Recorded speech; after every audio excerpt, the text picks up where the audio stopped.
curb rash, no, on the Tesla Model Y. But thankfully, we have the VION. These things right here are the protective covers for your Tesla Model Y and Model 3. And look, it took the damage, so I just need to replace this cover, and that'll be good. Yeah, it got a little bit scratched here. Actually, you know what? That would buff off. But this part right here took all the damage. This is amazing. I'm so glad we got these VION covers, and they look good too. See, we got them on this wheel right here.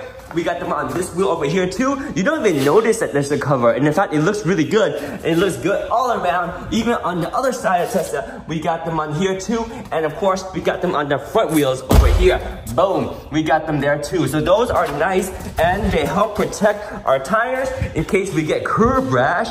No problem, see? Boom, right there. And here is the damage. But don't worry, we just replaced the cover and we'll be good. Oh yeah, VION, nice. Good move adding this. Otherwise, I'd be in pain. That is painful. That is painful. Ouch.